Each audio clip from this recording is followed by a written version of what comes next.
হুম সাধারণত যখন আমরা কোনো শারীরিক রোগের কথা বলি তখন আমরা কি করি মানে আমরা একটা পরিষ্কার দৃশ্যমান লক্ষণের খোঁজ করি বিষয়টা অনেকটা ইঞ্জিনিয়ারিংয়ের মতো। হ্যাঁ, একদম প্র্যাকটিক্যাল একটা ব্যাপার। ঠিক, ধরুন কারো হাত ভেঙে গেল, রুগীকে সোজা এক্স-রে রুমে নেওয়া হলো, আর কিছুক্ষণ পরে ওই রিপোর্টে ভাঙা হাড়ের একটা স্পষ্ট সাদা রেখা দেখা গেল। ডাক্তার সেটা আঙুল দিয়ে দেখিয়ে খুব সহজেই বলে দিলেন যে এই যে সমস্যাটা ঠিক এইখানে। খুব সোজা, তাই না? হ্যাঁ, ভীষণ সোজা। আমরা একটা সমস্যাকে চোখে দেখতে পাচ্ছি, আর সেটার একটা সুনির্দিষ্ট সমাধানও আমাদের জানা আছে। প্লাস্টার করে দাও, ঠিক হয়ে যাবে। আর ঠিক এই দৃশ্যমানতার কারণেই বিষয়টা আমাদের কাছে এতটা স্বস্তিদায়ক মনে হয়। আমরা সবকিছুরই একটা ওই যে কি বলে প্রমাণ দেখতে পছন্দ করি।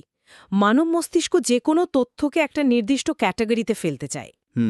বাইনারি চিন্তা। হ্যাঁ, এই যে বাইনারি চিন্তা হয়, হাড় ভেঙেছে নয়তো ভাঙেনি, এটা আমাদের এক ধরনের নিয়ন্ত্রণের অনুভূতি দেয়। আমরা মনে করি, যাক বাবা, পরিস্থিতিটা আমাদের হাতের মুঠোয় আছে। কিন্তু যখন আমরা মানব মনের জটিলতা নিয়ে কথা বলি, তখন বিষয়টা এত সোজা থাকে না। আমাদের ভেতরে যে অহংকার বা অভ্যন্তরীণ সংঘাত, কিংবা ধরুন এই যে আধ্যাত্মিক অজ্ঞতার মতো বিষয়গুলো, এগুলো যখন পরিমাপ করতে যাই, তখন হঠাৎ করেই যেন সেই এক্স-রে মেশিনটা আর কাজ করে না। একদম কাজ করে না। তখন লক্ষণগুলো হয়ে ওঠে ভীষণ অস্পষ্ট, রূপকধর্মী আর কাদা জলে পূর্ণ। মনের ভেতরের এই অন্ধকার বা ক্ষতগুলোকে মাপার তো কোনো যন্ত্র আজ পর্যন্ত আবিষ্কার হয়নি। আর সত্যি বলতে এটা আক্ষরিক অর্থে এক ধরনের ডায়াগনস্টিক অস্পষ্টতা। মানে মনের ভেতরে যে অহংকারের জন্ম হচ্ছে বা ধীরে ধীরে একটা মানুষ যে আধ্যাত্মিকভাবে অন্ধ হয়ে যাচ্ছে, তার তো কোনো প্রাথমিক শারীরিক লক্ষণ থাকে না। জ্বর আসে না বা ব্যথাও হয় না। হুম আর ঠিক এই অদৃশ্য মানসিক এবং আধ্যাত্মিক ব্যাধিগুলো কিভাবে কাজ করে সেটা বোঝানোর জন্যই প্রাচীন যুগের মানুষেরা পুরাণ বা বিভিন্ন রূপকের আশ্রয় নিতেন। আর আজকে আমাদের এই গভীর বিশ্লেষণে ঠিক এরকমই একটা রূপকধর্মী কাহিনীর বিষয়বস্তু রয়েছে। আজ আমাদের আলোচনার টেবিলে মুকাসুর আর দেবী মূকাম্বিকার প্রাচীন কাহিনী নিয়ে বেশ কিছু চমৎকার প্রবন্ধ এবং গবেষণাপত্র আছে। খুব ইন্টারেস্টিং একটা টপিক। হ্যাঁ, মানে এই কাহিনীটাকে প্রথম দর্শনে হয়তো সাধারণ একটা ফ্যান্টাসি বা দেবতা আর দানবের যুদ্ধের গল্প মনে হতে পারে, কিন্তু এই গভীর বিশ্লেষণের মাধ্যমে আজ আমরা আবিষ্কার করব কিভাবে একজন মূক অসুর বা বোবা দানব আসলে আমাদের নিজেদের ভেতরের সংঘাতেরই একটা প্রতীক। কিভাবে আমাদের লাগামহীন অহংকার আমাদের আধ্যাত্মিকভাবে বোবা বা অন্ধ করে দেয়, সেটাই আজ আমরা বোঝার চেষ্টা করব।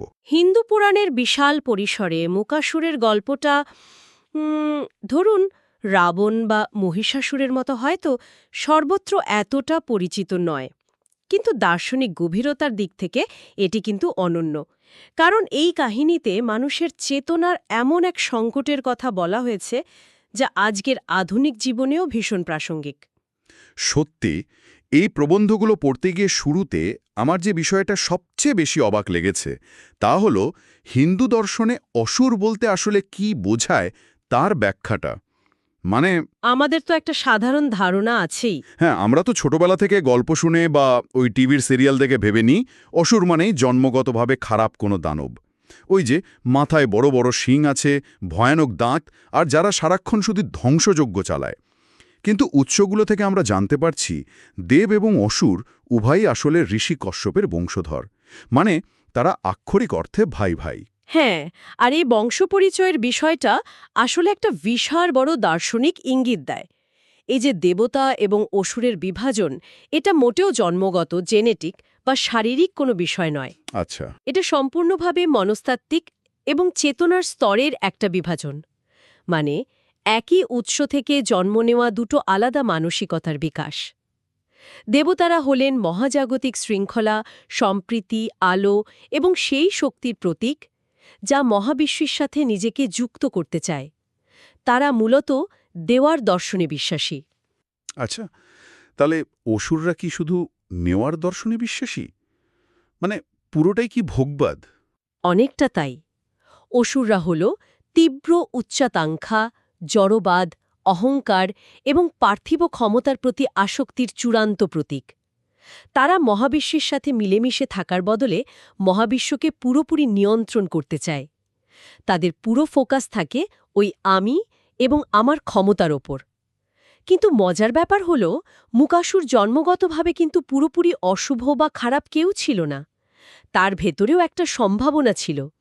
তার মানে ভালো এবং মন্দ এই দুটোই আসলে একই উৎস থেকে আসছে, শুধু তাদের বিকাশের পথ আর প্রকাশের ধরনটা আলাদা হয়ে যাচ্ছে। মুকাসুরের গল্পটা যদি আমরা একটু খেয়াল করি, সে ভগবান শিবের আশীর্বাদ পাওয়ার জন্য বছরের পর বছর ধরে চরম তপস্যা বা সাধনা করেছিল। এখানে আমার একটা খটকা আছে। কি খটকা? শিবকে তো বলা হয় আশুতোষ, যিনি খুব সহজেই সন্তুষ্ট হন, কিন্তু একজন অসুর যার মনের ভেতরে এত প্রবল অহংকার আর সবকিছু নিয়ন্ত্রণ করার আকাঙ্ক্ষা, সে এত বড় ক্ষমতা পাচ্ছে কিভাবে? মহাজাগতিক নিয়ম কি বুঝতে পারছে না যে এই অসীম ক্ষমতাটা একটা মারাত্মক ভুল হাতে যাচ্ছে? খুব দারুণ একটা প্রশ্ন। এই জায়গাটাতেই তপস্যা বা মহাজাগতিক নিয়মের একটা দারুণ মেকানিজম কাজ করে। কসমিক ল বা প্রকৃতির আইন কিন্তু অত্যন্ত নিরপেক্ষ। নিরপেক্ষ বলতে? ধরুন মাধ্যাকর্ষণ শক্তির কথা। আপনি একজন খুব ভালো মানুষ নাকি ভীষণ খারাপ মানুষ, মাধ্যাকর্ষণ শক্তি তো সেটা বিচার করে না। আপনি 10 তলা ছাদ থেকে লাফ দিলে আপনি নিচে পড়বেনই। তপস্যাও ঠিক সেরকমই একটা শক্তি। কে সাধনা করছে, তার নৈতিক অবস্থান কি, সেটা এখানে বড় কথা নয়। সাধনার তীব্রতা, ফোকাস এবং নিষ্ঠাটাই আসল। ও আচ্ছা। হ্যাঁ, যে কেউ কঠোর পরিশ্রম এবং মনঃসংযোগ করলে মহাজাগতিক নিয়ম তাকে সমতার ভিত্তিতে তার প্রতিদান দিতে বাধ্য। শিব এখানে মূলত সেই নিরপেক্ষ মহাজাগতিক নিয়মেরই প্রতীক হিসেবে কাজ করছেন। এটা তো সাংঘাতিক একটা ব্যাপার। এই নিরপেক্ষতার বিষয়টা অনেকটা কোনো নৈতিক ভিত্তিহীন মানুষকে একটা ব্ল্যাঙ্ক চেক দিয়ে দেওয়ার মতো। মানে আমি তোমায় সই করে দিলাম, এবার তুমি যা খুশি অ্যামাউন্ট বসিয়ে নাও। একদম নিখুঁত একটা উপমা। অথবা ধরুন একটা ছোট অবুঝ বাচ্চার হাতে কোনো অত্যন্ত আধুনিক ধ্বংসাত্মক প্রযুক্তি তুলে দেওয়ার মতো। মানে তপস্যা বা প্রযুক্তি কোনোটাই নিজে থেকে তো ভালো বা খারাপ নয়, কিন্তু যখন সেটা কোনো অনিয়ন্ত্রিত অহংকার আর আধ্যাত্মিক অপরিপক্কতার হাতে পড়ে, তখন তো ফলাফলটা ভয়াবহ হতে বাধ্য, তাই না? ঠিক। ব্ল্যাঙ্ক চেকের উপমাটা যদি আমরা আরেকটু গভীরে গিয়ে দেখি, যখন আপনার অ্যাকাউন্টে অসীম ক্ষমতা বা ব্যালেন্স চলে আসে, তখন সেই ক্ষমতাকে ধারণ করার জন্য আপনার ভেতরের পাত্রটা বা মানসিক পরিপক্কতাটাও তো সমান বড় হতে হয়। হ্যাঁ, তা তো বটেই। প্রতিকূল পরিবেশে ধ্যান করেছে। এই অটুট ফোকাস তার ভেতরে বিপুল শক্তির জন্ম দিয়েছিল, কিন্তু সেই প্রবল শক্তিকে ধারণ করার মতো আধ্যাত্মিক ভিত্তি তার ছিল না। ফলে ঐশ্বরিক ক্ষমতা পাওয়ার সাথে সাথেই তার ভেতরের অহংকারটা আর কোনো বাধা মানেনি। এটা তো আমাদের দৈনন্দিন জীবনের কেরিয়ার বা ক্ষমতার ইঁদুর দৌড়ের সাথেও খুব মিলে যায়। আমরা হয়তো অনেক কষ্ট করে রাত দিন এক করে পরিশ্রম করে একটা বড় পজিশন বা ক্ষমতা অর্জন করি, কিন্তু সেই ক্ষমতাকে হ্যান্ডেল করার মতো মানসিক পরিপক্কতা না থাকলে সেটা তো কেবল নিজের আর চারপাশের মানুষেরই ক্ষতি করে। একদম তাই। কিন্তু মুকাসুরের কাহিনীতে এখানে একটা বিশাল বড় বাঁক বা টুইস্ট আছে। এই বিপুল ক্ষমতা, এত এত তপস্যার শক্তি থাকা সত্ত্বেও কিভাবে এবং কেন এই পরাক্রমশালী অসুরটি তার সবচেয়ে দুর্বল জায়গায় আঘাত পেল? সে তো তার বাকশক্তিটাই হারিয়ে ফেলল। হ্যাঁ, আর এই বাকশক্তি হারানোর ঘটনাটাই এই কাহিনীর সবচেয়ে গভীর দার্শনিক পয়েন্ট। ওই যে মুকাসুর নামটা, এর আক্ষরিক অর্থই হল মুক অসুর, বা যে অসুর কথা বলতে পারে না। হ্যাঁ। হিন্দু দর্শনে বাকশক্তি বা কথা বলার ক্ষমতা কিন্তু কেবল একটা শারীরিক বা শারীরবৃত্তীয় প্রক্রিয়া নয়। মানে শুধু শব্দ করাটা বাক নয়। না না, ভোকাল কর্ড থেকে আওয়াজ বেরোনোটাই বাক নয়। উৎসগুলোতেও এই বিষয়টা খুব স্পষ্টভাবে ব্যাখ্যা করা হয়েছে যে হিন্দু চিন্তাধারায় বাক শক্তি হল চেতনা, জ্ঞান এবং ঐশ্বরিক সত্যের প্রকাশ। এমনকি বেদকেও তো পবিত্র ধ্বনির কম্পন হিসেবেই বিবেচনা করা হয়, তাই না? হ্যাঁ, শ্রুতি বলা হয় বেদকে। ঠিক। এই যে ওম বা ওঙ্কার, সেটাও তো একটা ধ্বনি যা পুরো সৃষ্টির আদি স্পন্দন বলে মানা হয়। আর দেবী সরস্বতী হলেন প্রজ্ঞা, ভাষা এবং বুদ্ধিবৃত্তিক স্পষ্টতার প্রতীক। চমৎকারভাবে সূত্রগুলো মেলাচ্ছেন আপনি।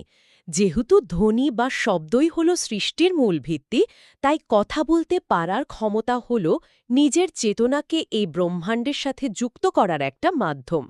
পৌরাণিক কাহিনীতে যখন কাউকে মুখ বা বাকশক্তিহীন হিসেবে দেখানো হয়, তখন বুঝতে হবে যে তার চেতনার সাথে মহাবিশ্বের সেই সংযোগটা পুরোপুরি বিচ্ছিন্ন হয়ে গেছে।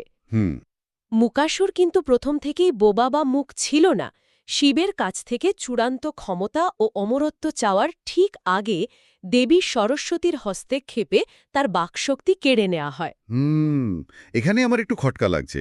আমি যদি বিষয়টা একটু ভিন্ন দৃষ্টিকোণ থেকে দেখি, মানে সাধারণত ধ্যানে বা আধ্যাত্মিক সাধনায় নৈশব্দ বা নীরবতাকে তো পরম শান্তি আর আত্ম উপলব্ধির একটা বড় লক্ষণ হিসেবে দেখা হয়। আমরা তো বলি যে মন শান্ত হলে মানুষ নীরব হয়ে যায়। তাহলে মূকাসুরের ক্ষেত্রে এই নীরবতা কেন হঠাৎ করে অজ্ঞতার অভিশাপ হয়ে দাঁড়ালো? নীরবতা তো ভালো হওয়ার কথা। এই পার্থক্যটা বুঝতে পারাটা খুব জরুরি।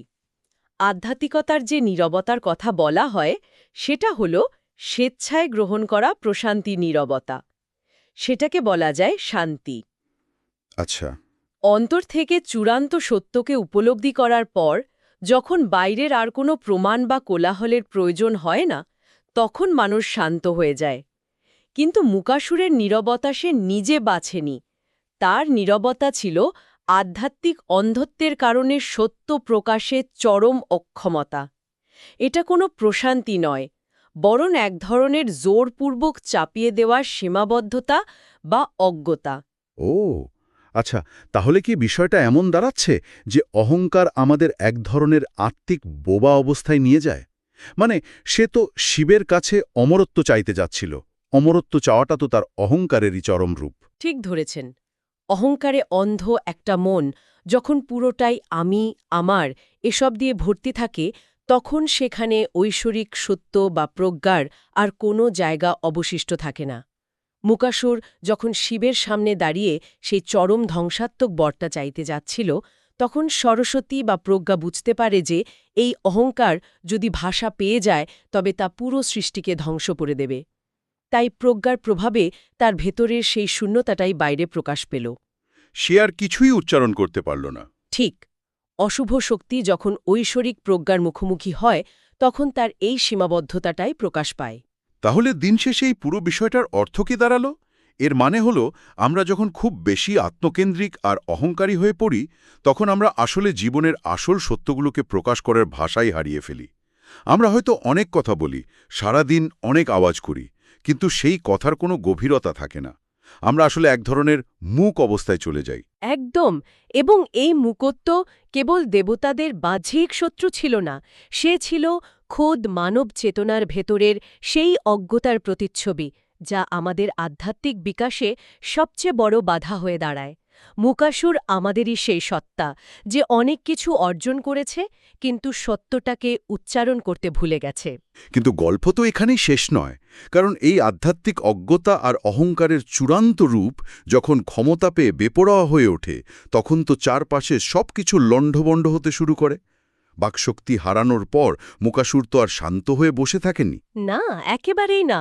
সে তো তার ক্ষোভ আর জেদ থেকে আরও বেশি ধ্বংসাত্মক হয়ে উঠল। হ্যাঁ, কারণ সে তার কাঙ্ক্ষিত অমরত্বের বর পায়নি, কিন্তু তার অর্জিত ক্ষমতাগুলো তো তার কাছেই ছিল। নিজের সীমাবদ্ধতার উপর তার যে প্রবল ক্ষোভ তৈরি হলো, সেটা সে পুরো মহাবিশ্বের উপর চাপিয়ে দিতে চাইল। সে মুনি ঋষিদের যজ্ঞ এবং উপাসনা ধ্বংস করতে শুরু করে। এখন এই যজ্ঞ ধ্বংস করাটাকে শুধু একটা আচার অনুষ্ঠান ভেঙে দেওয়ার মতো করে দেখলে কিন্তু হবে না। একদম ঠিক বলেছেন। কারণ উৎসগুলোতেও বলা আছে যে হিন্দু বিশ্বতত্ত্বে যজ্ঞ মূলত পার্থিব এবং ঐশ্বরিক জগতের মধ্যে একটা সম্প্রীতি ও ভারসাম্য বজায় রাখে। এটা হলো মহাবিশ্বের সাথে মানুষের আদান প্রদান বা রেসিপ্রোসিটির একটা বড় রূপক। হ্যাঁ, যজ্ঞ হল কৃতজ্ঞতা জানানোর একটা মাধ্যম। মূকাসুর যখন যজ্ঞ ধ্বংস করছে, সে আসলে মহাজাগতিক আদান-প্রদানের এই আদি নিয়মটাকেই ভেঙে দিচ্ছে। সে প্রমাণ করতে চাইছে যে এই মহাবিশ্বে শুধু তার অহংকারটাই টিকে থাকবে, আর কিছুর অস্তিত্ব সে মানবে না। মহাজাগতিক শৃঙ্খলার ওপর এটা ছিল একটা সরাসরি আঘাত। আর মহাবিশ্ব তো শূন্যতা বা চরম ভারসাম্যহীনতা পছন্দ করে না। যখনই এই ভারসাম্য চরমভাবে বিঘ্নিত হয়, ঠিক তখনই প্রয়োজন হয় এক পরম ঐশ্বরিক হস্তক্ষেপের। আর এই চরম সংকটের মুহূর্তেই দেবতারা এবং ঋষিরা আদিশক্তির কাছে প্রার্থনা করলেন। আর তখনই ঘটে সেই অভাবনীয় ঘটনা, যা এই কাহিনীর সবচেয়ে আকর্ষণীয় অংশ বলে আমার মনে হয়েছে। হিন্দু চিন্তাধারায় ঐশ্বরিক নারী সত্তা বা শক্তি হল সৃষ্টি, স্থিতি এবং লয়ের পেছনের মন চালিকা শক্তি। যখন ধ্বংসাত্মক শক্তিগুলো মহাবিশ্বকে হুমকির মুখে ফেলে তখন ভারসাম্য ফিরিয়ে আনতে এই শক্তিরূপের আবির্ভাব ঘটে। দেবতাদের প্রার্থনায় সাড়া দিয়ে দেবী আবির্ভূত হলেন ঠিকই, কিন্তু তিনি কোনো একক রূপে এলেন না। হ্যাঁ, তিনি তো একটা সম্মিলিত রূপে এসেছিলেন। ঠিক, মুকাসুরের মতো চরম মাত্রার একটা জটিল অহংকারকে ধ্বংস করার জন্য প্রয়োজন ছিল এক সম্মিলিত শক্তির। তাই দেবী এলেন সরস্বতী, লক্ষ্মী এবং পার্বতী বা দুর্গার সম্মিলিত রূপ নিয়ে। জানেন, দেবীর এই সম্মিলিত রূপটাকে আমার একটা রিভার্স প্রিজম বা উল্টো স্ফটিকের সাথে তুলনা করতে ইচ্ছে করছে। রিভার্স প্রিজম বেশ ইন্টারেস্টিং শোনাচ্ছে, বিষয়টা একটু বুঝিয়ে বলুন। মানে ধরুন, সাধারণত আলো যখন একটা প্রিজমের ভেতর দিয়ে যায় তখন সেটা ভেঙে গিয়ে নানা রঙের বিচ্ছুরণ ঘটায়, তাই তো? হ্যাঁ, কিন্তু এখানে বিষয়টা যেন ঠিক উল্টো ঘটছে। ধরুন, সরস্বতীর জ্ঞান ও প্রজ্ঞা, লক্ষ্মীর প্রাচুর্য ও সম্প্রীতি এবং পার্বতীর শক্তি ও সুরক্ষা, এই তিনটে ভিন্ন ভিন্ন ঐশ্বরিক গুণ উল্টো দিক থেকে এসে একটা বিন্দুতে একত্রিত হচ্ছে। আর একত্রিত হয়ে সেটা একটা একক তীব্র লেজার রশ্মিতে পরিণত হয়েছে।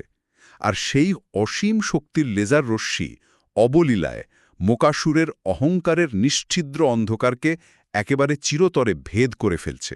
বাহ, অসাধারণ একটা ভিজুয়াল তৈরি করেছেন আপনি। এই লেজার বিমের উপমাটা যদি আমরা আরেকটু বিশ্লেষণ করি তাহলে দেবীর ঐশ্বরিক মেকানিজমটা খুব পরিষ্কার হয়ে যায়। মুকাসুর তো সাধারণ কোনো শত্রু নয়, তার কাছে তপস্যার বিপুল শক্তি আছে। হ্যাঁ, সেই অনেক শক্তিশালী। তাই শুধু পার্বতীর শারীরিক শক্তি দিয়ে তাকে হারানো হয়তো সম্ভব হতো না। তাকে হারাতে গেলে দরকার ছিল সরস্বতীর প্রজ্ঞা, যা শত্রুর ওই আধ্যাত্মিক অজ্ঞতাকে টার্গেট করবে, লক্ষ্মীর সম্প্রীতি, যা মহাবিশ্বের স্থিতি বজায় রাখবে, আর পার্বতীর শক্তি, যা চূড়ান্ত আঘাত টাহানবে। এই তিনের অপূর্ব মিলনেই কেবল অন্ধ অহংকারকে চূর্ণ করা সম্ভব ছিল। আর এই কারণেই মুকাসুরের সাথে দেবীর যে প্রলয়ঙ্করী যুদ্ধ, সেটাকে কেবল তলোয়ার আর জাদুর বাহ্যিক যুদ্ধ হিসেবে দেখলে চলবে না। সেটা ছিল অজ্ঞানতার সাথে প্রজ্ঞার আর অহংকারের সাথে পরম সত্যের চূড়ান্ত লড়াই। মুকাসুর তার সমস্ত মায়া, বিভ্রম আর পাশবিক শক্তি প্রয়োগ করেছিল, কিন্তু দেবীর সেই সম্মিলিত লেজার বিমের সামনে তার কোনো কিছুই টিকতে পারল না। দেবী তাকে সম্পূর্ণরূপে পরাস্ত করলেন। কিন্তু এই কাহিনীর সবচেয়ে সুন্দর এবং আমার মনে হয় হিন্দু দর্শনের অন্যতম বড় একটা শিক্ষণীয় অংশ আসে ঠিক এর পরে, মুকাসুরের মৃত্যুর ঠিক আগের মুহূর্তে। হ্যাঁ, মানে এটা ভাবলেই অবাক লাগে। এতক্ষণ যে দানবটা পুরো সৃষ্টি জগৎকে ধ্বংস করতে চাইছিল, যে তার চরম অহংকারের কারণে নিজের গলার আওয়াজ পর্যন্ত হারিয়ে ফেলেছিল, সে মৃত্যুর মুখোমুখি দাঁড়িয়ে হঠাৎ করেই অনুতপ্ত হল। কে কার সাথে লড়ছিল? সে দেবীর কাছে আত্মসমর্পণ করে এবং প্রার্থনা করে যেন তার নামটা দেবীর নামের সাথে চিরকাল যুক্ত থাকে। আর দেবীও এত বড় একজন শত্রুর সেই শেষ ইচ্ছাটা পূরণ করলেন। তিনি সেই অহংকারী অসুরকে ক্ষমা করে দিলেন। হ্যাঁ, দেবী তার প্রার্থনা মঞ্জুর করলেন, আর এভাবে দেবী মুকাম্বিকা নামে পরিচিত হলেন। মুকাম্বিকা কথাটির অর্থ হল যিনি মুখকে দমন করেছেন বা অজ্ঞতাকে দূর করেছেন। এই সমাপ্তিটা আমাদের শেখায় যে ঐশ্বরিক শক্তির কাছে সম্পূর্ণ আত্মসমর্পণ করতে পারলে এমনকি সবচেয়ে ধ্বংসাত্মক শক্তিও রূপান্তরিত হয়ে পবিত্রতা লাভ করতে পারে। অহংকার ধ্বংস হয় ঠিকই, কিন্তু সেই শক্তিটা হারিয়ে যায় না, সেটা প্রজ্ঞার একটা অংশ হয়ে যায়। অসাধারণ। আর এই পুরো মহাজাগতিক কাহিনীর একটা খুব দারুণ আঞ্চলিক এবং ভৌগোলিক পটভূমিও আছে। কর্ণাটকের কোল্লুরে অবস্থিত মুকাম্বিকা মন্দির। প্রবন্ধগুলো এই মন্দিরের ভৌগোলিক অবস্থানের ওপর বেশ জোর দিয়েছে দেখলাম। কোল্লুরের এই ভৌগোলিক অবস্থানটা কাহিনীর রূপকের সাথে একেবারে নিবিড়ভাবে জড়িত। আপনি যদি কখনো পশ্চিম ঘাটের ওই অঞ্চলে যান, দেখবেন চারপাশে প্রকৃতি ভীষণ বন্য, গভীর অরণ্য, উঁচু নিচু পাহাড় আর তার মাঝে বয়ে চলা নদী। এই বন্য আর আদিম প্রকৃতিটা যেন অসুরদের সেই উগ্র তপস্যা বা মানুষের ভেতরের সেই বন্য অহংকারেরই একটা প্রতিচ্ছবি। আর ঠিক সেই বন্যতার মাঝখানেই পরম শান্তিতে দাঁড়িয়ে আছে মুকাম্বিকা মন্দির। একদম, চারপাশের ওই বিশাল নিয়ন্ত্রণের বাইরের প্রকৃতির ঠিক মাঝখানে মন্দিরটি যেন একটা প্রজ্ঞার নোঙর। যে অরণ্য একসময় মুকাসুরের মতো অসুরদের আধিপত্যের জায়গা ছিল, আজ সেটাই জ্ঞান ও প্রজ্ঞার সন্ধানে আসা মানুষদের জন্য একটা পরম পবিত্র তীর্থস্থান। অনেকেই তো যান সেখানে। হ্যাঁ, বিশেষ করে শিক্ষার্থী, শিল্পী, সঙ্গীতজ্ঞ আর জ্ঞানান্বেষীদের কাছে এই মন্দিরের গুরুত্ব অপরিসীম। কারণ দেবী মূকাম্বিকার সাথে দেবী সরস্বতীর একটা সরাসরি অবিচ্ছেদ্য যোগ রয়েছে। এখানে মানুষ আসে তাদের ভেতরের ওই মূকাসুর রূপী অহংকারকে বিসর্জন দিয়ে সত্যিকারের জ্ঞান বা বাক লাভ করার জন্য। তাহলে আজকের এই দীর্ঘ এবং গভীর আলোচনা থেকে আমরা দিন শেষে কি পেলাম? আমরা দেখলাম কিভাবে লাগামহীন উচ্চাকাঙ্ক্ষা আমাদের ভেতরে একটা আধ্যাত্মিক অন্ধত্ব বা মূক অবস্থার সৃষ্টি করে। কঠোর পরিশ্রমের মাধ্যমে অর্জিত ক্ষমতা যখন আমাদের অহংকারের সাথে মিশে যায়, তখন তা কিভাবে আমাদের নিজেদেরই ধ্বংসের কারণ হয়ে দাঁড়ায়। আর পরিশেষে কিভাবে পরম প্রজ্ঞা সেই অহংকারকে পরাস্ত করে আবার মহাজাগতিক ভারসাম্য ফিরিয়ে আনে। এই প্রাচীন পৌরাণিক কাহিনীটা হাজার বছর আগের হলেও আমাদের আজকের দৈনন্দিন জীবনের জন্য এটা কিন্তু একটা আয়নার মতো কাজ করে। আমরা যখন ভাবি যে আমরা সব জানি, আমাদের ক্ষমতা অসীম, ঠিক তখনই আসলে আমাদের অজ্ঞতা শুরু হয়। সত্যিকারের জ্ঞান এবং প্রজ্ঞার কাছে আত্মসমর্পণ করতে শেখাটাই এই গল্পের মূল নির্যাস। যার কথা আমরা বলছিলাম, কিন্তু আমাদের ভেতরের অহংকার বা অজ্ঞতা মাপার কোনো নির্দিষ্ট থার্মোমিটার হয়তো নেই, কিন্তু মূকাসুরের এই গল্পটাই আমাদের জন্য সেই থার্মোমিটারের কাজটা করে দেয়। এটা আমাদের মনে করিয়ে দেয় যে যখন আমরা শুধু নিজেদের স্বার্থ নিয়ে মগ্ন থাকি, যখন আমরা সত্য উপলব্ধি করার বা প্রকাশ করার ভাষাই হারিয়ে ফেলি, তখন হয়তো আমরাও আমাদের অজান্তেই সেই মুখ বা আধ্যাত্মিক অন্ধত্বের দিকেই এগিয়ে যাচ্ছি। যা একাধারে ভীতিকর, কিন্তু একই সাথে আমাদের নিজেদের শুধরানোর একটা বড় সুযোগও বটে। কারণ রূপান্তরের পথটা সবসময় খোলা থাকে। একদম ঠিক বলেছেন। তবে এই গভীর বিশ্লেষণের একেবারে শেষে এসে একটা খুব অদ্ভুত এবং চিন্তার উদ্রেককারী প্রশ্ন রেখে যেতে চাই। মৃত্যুর আগে কেবল এক মুহূর্তের আত্মসমর্পণের কারণে যদি মূকাসুরের মতো একজন অসুরের ধ্বংসাত্মক শক্তিও রূপান্তরিত হয়ে জ্ঞানদাত্রী দেবী মূকাম্বিকার পরিচয়ের একটা অবিচ্ছেদ্য পবিত্র অংশে পরিণত হতে পারে, তবে আমরা যদি কোনোভাবে নিজেদের ভেতরের ওই অন্ধ অহংকারটুকু বিসর্জন দিতে পারি, তাহলে আমাদের ভেতরের সবচেয়ে বড় ত্রুটি বা ওই অজ্ঞতা নীরবতাগুলোও কি এক অসীম আলোকিত শক্তিতে রূপান্তরিত হতে পারে না? হয়তো আমাদের সবচেয়ে বড় দুর্বলতাগুলোর ভেতরেই লুকিয়ে আছে আমাদের সবচেয়ে বড় প্রজ্ঞার বীজ। একটু ভেবে দেখবেন বিষয়টা।